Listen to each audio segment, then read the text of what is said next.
Hey y'all, Hey, I'm Ebony, and I'm Shakora. and welcome to the UnapologeticallyUs podcast, where we talk about life, mental health, fitness, finances, and everything in between. Thank you all for joining us. If you're new here, welcome. Be sure to like, comment, and subscribe. Hit the subscribe button to be known or notified when we drop new videos. Follow us on Apple Podcasts and Spotify, and don't forget to rate us. So let's get into today's episode, child. Listen, yes. I have nothing, and sometimes nothing is good. You know, life is just life. Everything is everything. Things are things. Yep. And nothing big going on other than my birthday. Yeah. But nothing like sad going on. Right. Like everything is just, cause I ain't say peaceful, but it's good to have nothing going on. Absolutely, it is always. You know, cause you can just go about your regular day. I am ready to go home and get in the bed. Absolutely, I know. And do nothing. Absolutely nothing. I get that. That's so, child, listen. Nice. If y'all be like, you know what, my life is. Let me tell you, it's okay to have. It's okay to have nothing. It is. It is going on. I mean, like nothing to just be like, you know what, child, listen, life is no, child, nothing today. Yeah. It may change next episode. I may come in here and be flipping tables, wasting wine glasses, you know, whatever. But as of now, life is, you know, life is life. Everything is everything. Good. Things are thinking. Well, child, listen, for me, you know, I mean, I'm kind of where you are, you know, nothing's really going on other than, you know, we have the new year coming in, and as I think about just the different things, because you actually kind of put this on my brain. When I text you? When? Oh, never mind. Yes, when you text me. Basically, like 2023 about to be it. Like, and so I kind of just been thinking like, gonna be way better. Gonna be way better. Well, yeah. So then I'm thinking about like, how is it gonna be better? But no, I agree. Like, I think I said it's gonna be better because what I said. Facts. I feel that it's gonna be better because I said no mediocre. Only greatness. And so that's what I was talking about on that episode when you were like, big things come 2023. And so that's just kind of been on my brain. And so I'm But let's not be scared when we say this now, because you said, remember when I said, oh, 2023, and you was like, and then when I got on the live, and I said, no, you got on live because unapologetically us don't it just came out. I said, I didn't even try to. I don't even know what happened. Well, look at this. It just. Well, would you look at there? It just. I don't know. It just came out. But then when I thought about it, I said, well, yeah. Well, yeah. It's gonna have to be. And it brings up just in what aspect could these things be better? And that's just everything. And we talked about it a little bit. Like, even starting this podcast, we talked about that. Like, I feel like starting this podcast encourage people around us. Starting this podcast put us in a place that is like accountability. Oh, yes. A whole other level of a grind. Yes. If you don't know, I learned a new level of grind when I was driving back down here. And I was getting sleepy. And I wasn't even halfway back. And I was like, I don't know. Oh, if she counseled, I would not be mad. But then when you think about counseling, then you like, it's like, we don't have an episode to go out. So we got to do it. And so I said all that to say, like, yes, you want all these big things. And like you said, you wanting these big things, not being scared when these big things are happening, but also being willing to put in the work that comes behind it. And so I will say to those who we have been encouraging, and not only just encouraging other people, but also stepping outside of our comfort zones. Like, it's one thing to post a video and you could put some music under it, so it's kind of zoning out your voice, or if your voice is even there. It's so different than to just sit in front of this camera, to have to hear yourself back, you know, because that was one thing for me. I used to say, oh no, hearing myself is not a thing for me. And just being comfortable with it. So stepping outside of the comfort zone, encouraging those people around us, asking or answering questions of other people, is it just big things for 2023. And preparing yourself for the you know, the higher you go, the more people gonna want to know, because people gonna see, you know, the fruits of your labor, so to speak, and want to know, how did you get there? Yes, absolutely. And I am so open to that in every way, shape, form. I am so open, whether it is podcast related, whether it's private practice related, whether it's licensure related. I can't tell you not a thing about finances, but I can get her from her and she'll tell me, but I'm willing. Yeah, I'm willing. So many people keep it real. Right. So many people think that, oh, if I give you what I know, then that's going to take away from what I know. No. And so I'm always, and so I say that on here with no regret whatsoever. If I have an answer to your question, I have no problem with giving it.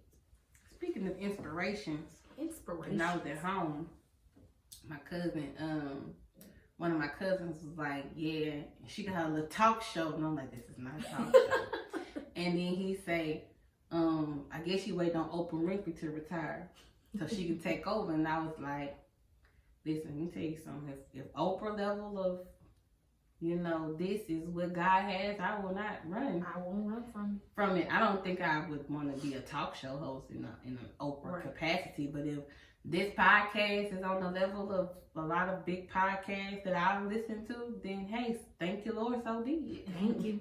Appreciate you. But we can get into today's topic, which it was a good child listen to segue into today's topic. Being that we are two, I would like to say, career-driven females, women who are like, I'm gonna go the distance, whatever that looks like for me. Whether, you know, and that nothing, you know, within my you know, strength or whatever will stop me from getting there. But sometimes you run into situations, with us being on the younger side, you know, newly 30s, 32, soon to be 32. You run into situations where you the people who you would have to supervise or mentor, or in you know, in your case, you know, provide therapy to. Service, you know, her therapy to, you can tend to feel that, especially with Black women, we've been trying to find a word. I think it's more of envy, jealousy, and feeling like your little young self, how can you tell me to do my job? Absolutely. Or your little young self, how does it look, your young self telling my older self what to do? Yeah, absolutely. And which is ironic, is something that we both struggle with, dealing with people that we have to oversee or supervise or whatever, having a feeling towards, because we are younger. Yeah. I think I told my sister the other day, because I only supervise 2 people now, I'm down a person. But I said I am younger than both of them. Yeah. Not only one like a year, but the other one, you know, this day and age, she could be my mom. Yeah. So and that comes with this, you know, cons, because you deal with that thing of like, what you gonna tell me to do, you know? Or I've been in this career longer than you. Yeah. Whether you, like, I know more than you, type of thing. Yeah. And it's hard for people to accept that, you know. For me, which, you know, this topic definitely hits home a struggle that I've been having for a lot of years, actually, you know.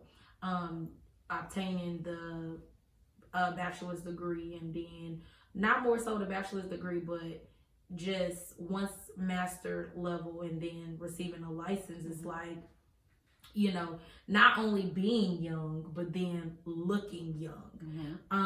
Because I'm still 12. young. 16.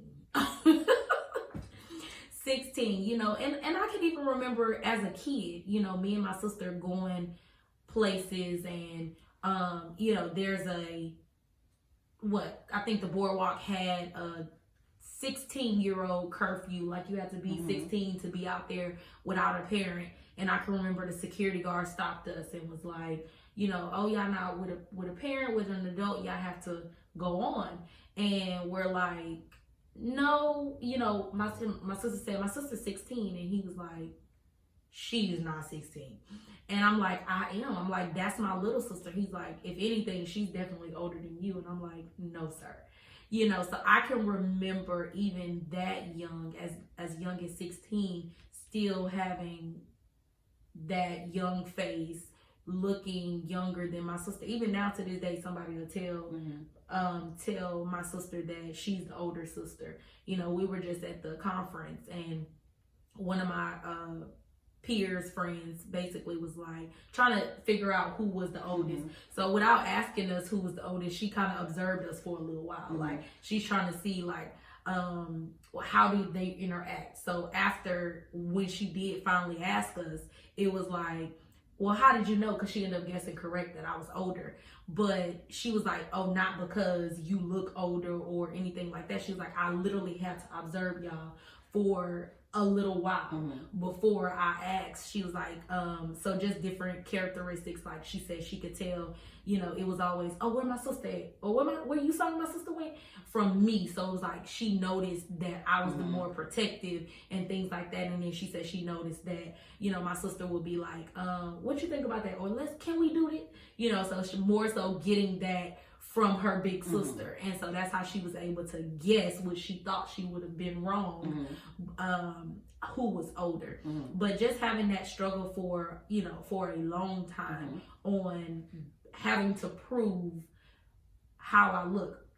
I can remember even being in Vegas one year, Des went to Vegas, and Vegas probably ID'd me a million times. You know, Des is playing on the floor. And the crazy thing about Vegas is kids can walk on the casino floor, right? Like, kids can walk through the casino. Now, they can't be at the tables or anything like that, but they can stop and walk on the casino floors. And I still was ID'd a million times. And so it was like, he'll be at the table, I'll be standing back. And I can remember him playing at the tables, and I'm standing like behind him. And the waiter comes and says, hey, y'all want a drink? Y'all want a drink? And I'm like, no, ma'am. And then I said, well, I'll take a water. And then she looked up at me and was like, can I see your ID? And I'm like, dang, like, I'm not even playing or whatnot, you know, or walking up to the blackjack table and just kind of standing off watching. And then the person dealing like, let me see the ID. And I'm like, oh my goodness, you know, so just struggling with that. And that's just personal. And then it goes to a whole nother level with being in a professional setting, you know, just, it's a struggle. It's hard, but you have to make sure that you don't let those things, like we talked about self-sabotage and imposter syndrome, making those things make you think that you're incapable or you can't do, or your looks affect the knowledge that you have or the education that you receive. You can't let it affect you, and sometimes it do. I'll be feeling away like, I can't do nothing about my face. You hate me. I used to feel away. It used to bother me until you know, it's something about going in the car and crying, and then once you wipe your tears away. That's clearly your thing. Because let me ooh. That is clearly a thing. This was not supposed to be this episode, but you know what? Oh, I said it in my childish on one of them episodes. What? about like sometimes you just got to go in the car and cry because if not, you're gonna lose your job. You gonna push me to the point where I'm gonna have to tell you something that's real, that's not gonna be nice. And one thing about me, and I be trying to spare people, my mouth can get really reckless, especially when mad. If I'm mad, that thought to mouth don't work. It's gone at this point, and whatever I think, I'm gonna say it. And so it's an anger thing. Yeah, it's like I can't say nothing, and I'm just boiling up mad, and I want to cry, but I don't want you to see me crying. Cause I want you to think you didn't got me. So I'm gonna go step outside. Go sit in my car where I can just scream, holler, whatever, and then I'm gonna come back in. But after that last time where I did that, because it was a build up, and I knew I said once it came, it was over. Yeah. I literally sat back and I said, your feelings ain't got nothing to do with me. Yeah, absolutely. It don't matter if it's me. It don't matter if it's you in my position or me in your position. At the end of the day, we are younger people supervising somebody or in a position over somebody older than us. Yeah. Your issues ain't me. You chose the path that you chose, and I chose the path that I chose. Absolutely. And so, just like opportunities came my way and I acted on it, the same opportunities came your way. Absolutely. And you acted on it. Now, and just because you're older, don't mean that you know better. Don't mean that you know more than me. And let's just be real, same with entrepreneurs. Everybody don't have leadership capabilities. Everybody don't know how to supervise. And let's just be real. In some cases, being a supervisor ain't all it's cracked up to be. So you fighting to be in the position that you don't even know. It's kind of like behind the veil. Yeah. You don't even know what's going on behind here. Absolutely. You may feel like I'm incompetent and can't do my job because certain information don't get trickled down to you when you don't know the information ain't even went to me. Absolutely. That you don't even know that it got blocked by me. Or if you follow chain of command and you come to me, I'll relay the message. I can't relay it back if it don't come back to me. Absolutely. So once I got to the point of realizing your issues and your problems have nothing to do with me, I maneuvered through my day-to-day a little different. Yeah. I'm not gonna shine or dim myself a little bit to compensate how you feel for what you chose to do. I'm gonna just continue to do me because this is just a pass through to my next situation. And I'm not gonna let you hold me any more longer than God wanna hold me up. Yeah, absolutely. Because if I'm over here saying, man, I'm depressed, going to this play, God, why did you do what I need to do? Maybe me just letting you do you, and if you fall, I literally said, some people can run around their mud, butt, booty, naked. I won't say nothing. Just if you know, like write them up. Okay, cool, I'll do that. But like my level of just I don't care, which it sucks because I went through some months of therapy to get out of that. And now I gotta go back to it. So there's a struggle of kind of that. I'm going to tell you how I feel. I'm going to do this. And now I'm not going to tell you how I feel. Because you know what? I don't even really care no more. Well, you know, hearing you say that, the therapist in me, of course. Oh, Lord. The therapist in me has to say, you know, we have to make sure that we're not allowing people to get us to that I don't care, because we're still growing and evolving.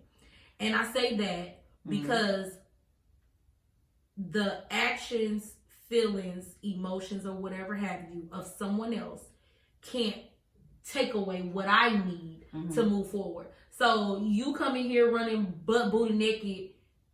You ain't I need what I'm supposed to do, what I need to do as a supervisor to let you know, whether you mad about it, whether I look young, whether I'm younger, I still have to do what I gotta do to discipline, or which if it's a reprimand, it's a reprimand. But if you expect me to, it's kind of like if I worked at a retail store and a customer walked outside with merchandise. Yeah, I'm not chasing you. I'm not chasing you down for that. No, I'm not. I'm just gonna go in there, write my report, and let it be handled. No, that's different. So when I say I don't care, I'm not saying I'm just gonna let you do. You can run a whole coup up there, and I'm just gonna sit there and let you do whatever. Yeah. I'm saying if you think I'm gonna go beyond to sit you down, no, I'm not. I'm gonna just see you running, type of my little remand, and go on about my day. I'm not about to stress myself out. Absolutely. On trying to reason on why you. Nope, I don't want to know. Oh, I feel that. I don't want to know. I feel that because, especially if you're somebody who is feeling a way towards me because of my color.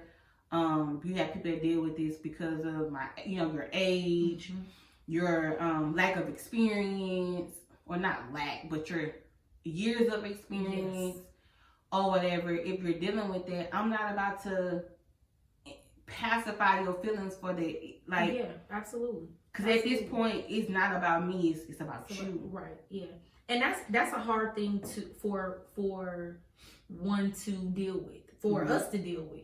Me personally, I then begin to struggle with, can I do this? Or I get to a point where I get upset. You to that point. Yeah, because I'll get upset. I take it personal, and then that imposter syndrome and all of that start kicking in, and it's like, wait a minute. I'm where I am for a reason, not because somebody gave it to me, not because I fell here, but because I worked to be here.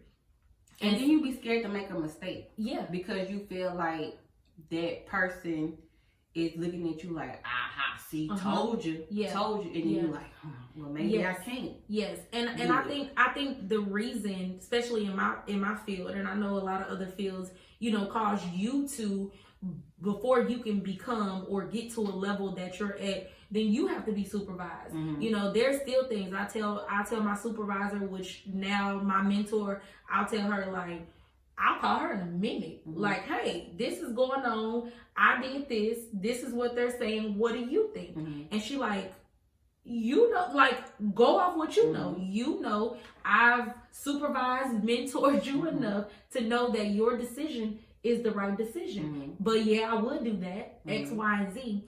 And it's hard to, I guess, in a sense, trust yourself on that, which, my mentor, I'll tell her, baby, you ain't ever gonna not see me, but just in the workplace, it's a struggle. It's hard. I can remember first getting my provisional license and working in my first, career driven, well, not really career driven, but like graduating, got my license. This is my job. And loved it. I was doing group, and I had a lady come in, and she was new to the group, and she came in, and we addressed her as the group would do, but as a new person coming into a group, we don't stop the group for, we say, hey, we let them introduce, and then we go on, and I give them what they need after the group is over. But after the group, she went to my supervisor and was like, yeah, no, I'm not gonna make it in her class, in her group. And so my supervisor pulled me in and was like, hey, you have, your new member, she's trying to leave. She said that, you're her daughter's age, she can't get anything from you, this and that. And I'm like, okay, but did I feel away? Yeah. And she almost didn't want to tell me who, but I already could figure out who. And so I felt the way, but then I have to check myself and say, Shakur, at the end of the day, you have to do what you know you were trained to do. And so I did. I went my supervisor ended up telling me that, you know, she encouraged her to give me another chance, right? I should be grateful for that, right? But encouraged her to give me another chance, and she ensured her that I was a good therapist and I would be able to give her what she needed. So she came back. She did come back to group. The first group back, she really didn't say anything. You know, I gave her assignment. She didn't say anything. But that next group, she came and she actually processed her assignment. And that was that. After the group, she came, you know, Miss Shakur, can I talk to you? Can I talk to you? She was like, I am so sorry. You know, I said this and I said that. And she did. She told me everything that my supervisor said. And then when it came down to her graduating the program, right? Guess who was the person who she's so thankful for, who she's this and she's that. Like, I had to make her leave my group to transition into the other group, which was a step down. And she was like, I can't believe it. She told everybody how she felt and how she felt like because I looked young. And I remind her of her mom, who was a young Black woman who couldn't do this and that and the third. And for a moment, I let that situation hinder or have a tiny effect on what I thought I could provide somebody for therapy.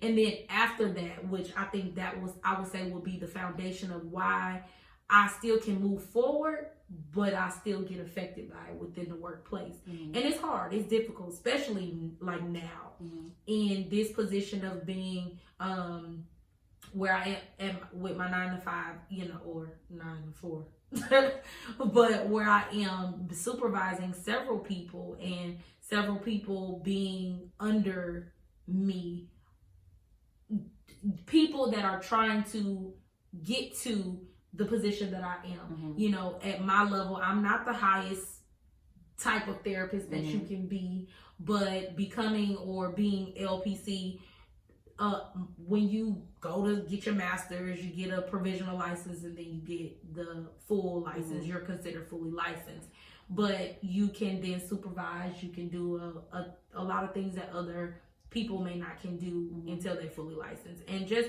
that being a struggle in supervising people. Not only do you look young, like said before, then you are young, then you have people in the field, because again, things are evolving. So most people who may have went to school 15 years ago, 16, 17, 20 years ago, for something that I went to school with, it was okay to just go get a bachelor's and be fine and work in this field and do this. And now you're needing something more. And it's like, how did your young self oversee me? What did you do that caused you to go and tread on past me? Or, you know, I can't take advice, suggestions, supervision from this person who could be my daughter, you know, and having to just be okay with that. Like you said, that position of saying, I'm gonna give you what it is that needs to be given, and then I see it, because it will play an effect on not only on your mental health, but also on where you feel or what you feel you can provide for in your field, you know, and not even being empathetic to, you know, maybe life circumstances or whatever may have caused you to, you know, take step backs and move around, or whatever the case may be, you know, because even with me, I'm very empathetic. Sometimes it's too much for my liking, but I do take a step back and say, well, Ebony, if you was 50, or you was 60, or you was 45, and there was somebody younger than you supervising you, you know, how would you feel? And I took a step back and I was like, you know, it's easy for me to say I wouldn't care because I'm not in those shoes. Yeah. But it also made me say, but you know what? Take this time that you do have. Take the opportunity that you do have, so that even if it do happen, you know that you did what you're supposed to do anyway. Absolutely. And so we can't say I'm happy and content with where I am, but then envious of the next person because they chose to go somewhere else. And so it's like for me, I'm like, you know what? The path you chose is the path you chose. Mm-hmm. The path that I choose is the path that I'm going to continue to choose. Yes. And whatever that path leads me is just where it leads me. Mm-hmm. I know that my dreams and my ambitions and where I see myself career-wise is beyond the four walls of where I'm at. Absolutely. And so it's up to me 5, 10, 15, 20 years down the road to be somewhere else or still be there. And if I'm still there, I can't be mad that this young person came over here and is supervising me because I didn't take advantage of the many opportunities that came my way. Yes. So, you know, because I was going to say, you know, why do you think those people feel that way? But I mean, you can give your reason. I just feel like it's a lot of regret. Yeah. It's a lot of missed opportunities and missed chances that you could have taken and you chose not to take. Yeah. And then now you're seeing this young, ambitious person come sweeping through and you trying to figure out what I do wrong. Yeah. Or that sense of, see, when I had the chance to do this. I couldn't do it. Mm-hmm. Or I couldn't, I just didn't. Yeah. And that's where the envy comes in, you know, where it's like, I see that you did it, I didn't do it, and now I feel away.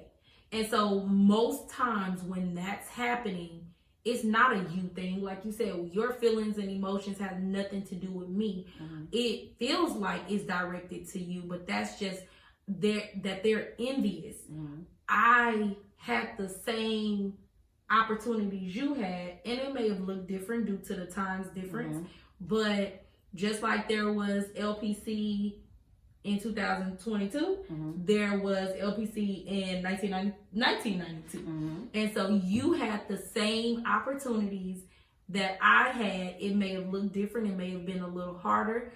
You still have the opportunities right now. And we're not even going to negate that. Like, let's just say, because you said 1992. Yeah. We're not even going to negate that in 1992, women's rights and things was way different than what they are in 2022.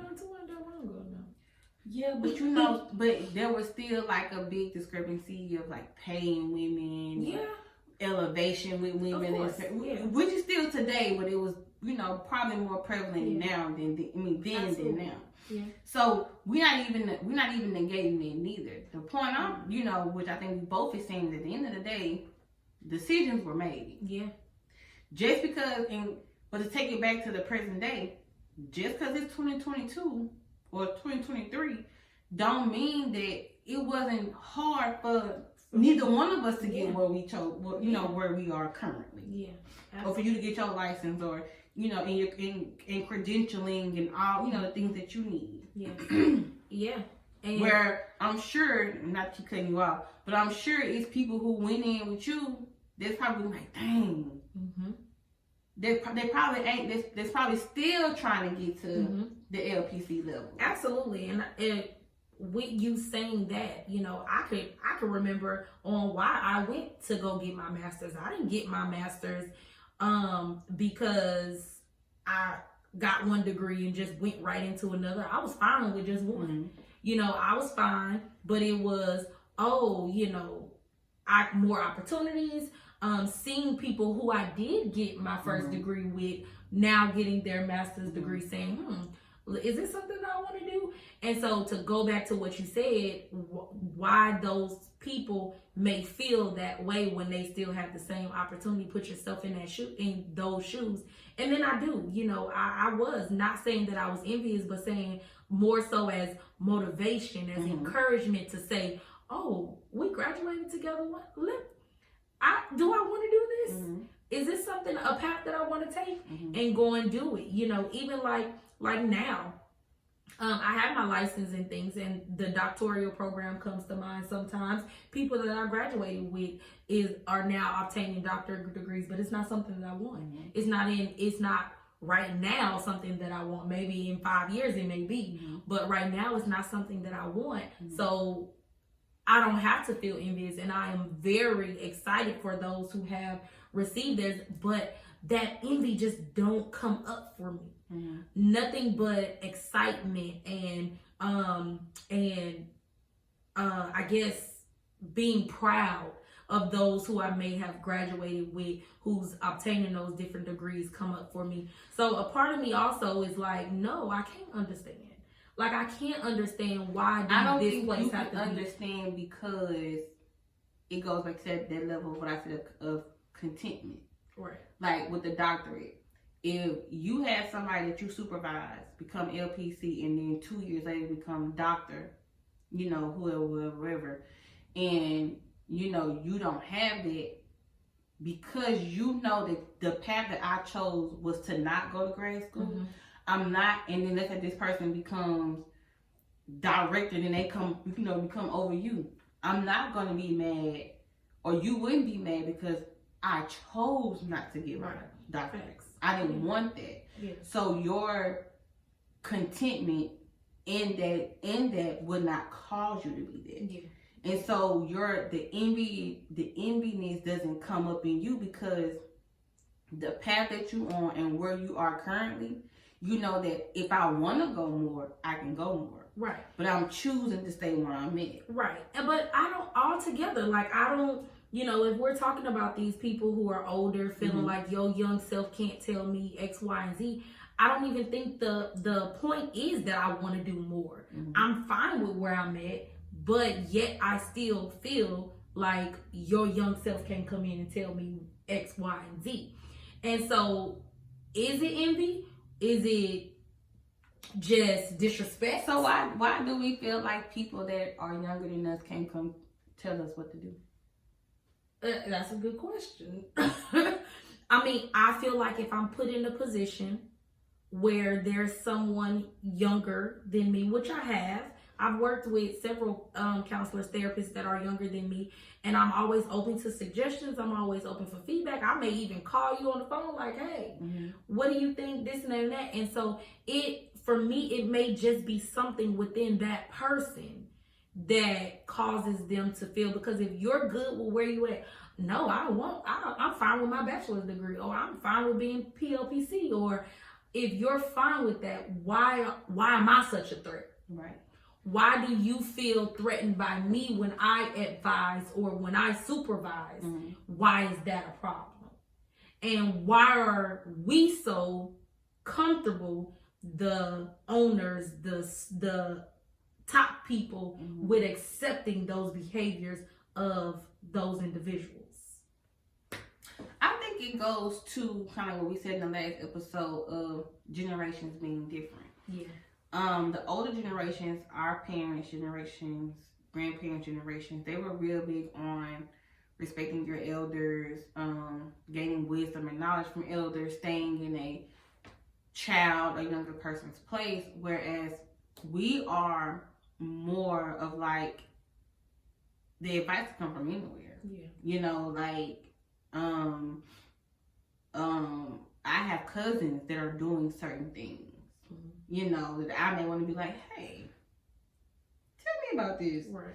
Or whatever. They may have to take me, you know, their big cousin under their wings to be like, let me guide you, cuz, to X, Y, Z. Or whatever. But I don't know. I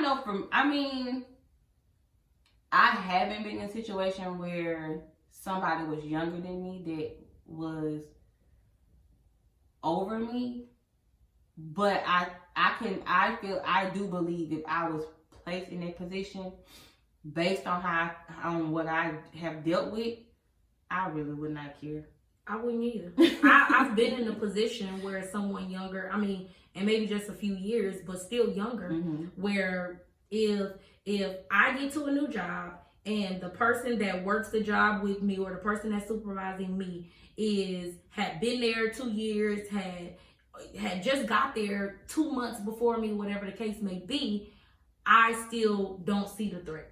I still feel like I can get, now granted, I want to be able to, you know, talk and have good dialogue with you, and I don't want you to feel as if you're better than. And so I make sure that that's not something that I give off, because you have people who feel ways and things like that. But I wouldn't care. Like, girl, we here to grow. We here to build. And sometimes they come with newer and fresher ideas. Right. Yeah. And we sit here and we like I talk about people still being stuck in 1972 with papers and stuff like that. But younger people come with more efficient ways to get the job done. If where this may take 3 hours of my day, if we do it this way, it only take an hour and a half.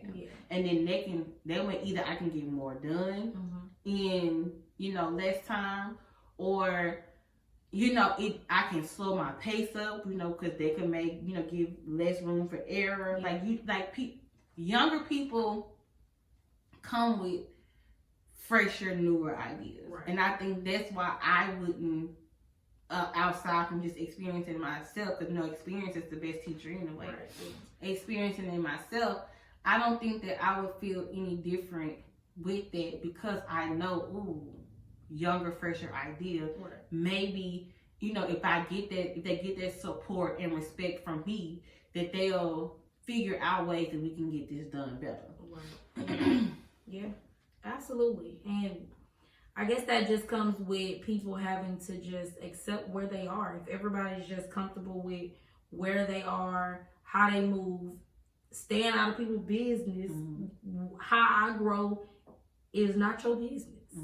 So just kind of doing that. And then those people that are in those positions, like us, in those positions, not being big-headed about it, but just being in the position, doing what needs to be done, what has to be done. And that's that. That's that. Lord. So guys, if you have any questions or podcast topics, feel free to email us at unapologeticallyuspod@yahoo.com. That is unapologeticallyuspod@yahoo.com. You can follow us on Instagram at unapologeticallyuspod. You can send us questions and comments in our DM under a post. Also, Apple Podcasts. You can follow us on there, and I think there's a comment section under there as well. I think it is. It is. You can comment or give a review. It's a review.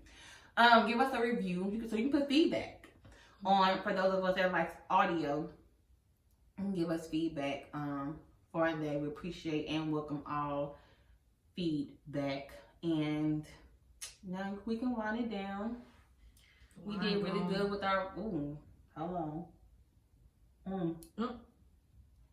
Wine is gone.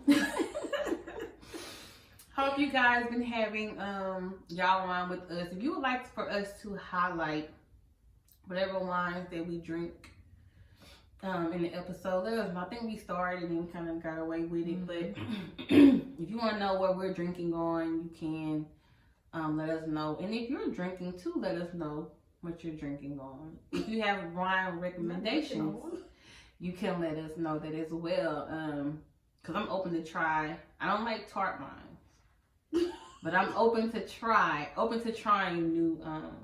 new wines. But all mine's clear. All mine's clear. Thank you guys for joining us for today's episode. Again, be sure to like, comment, subscribe, rate us on Apple Podcasts and Spotify. And until the next episode, be you, be beautiful, be unapologetically you. That's not how we're gonna end this. But anyway, bye y'all.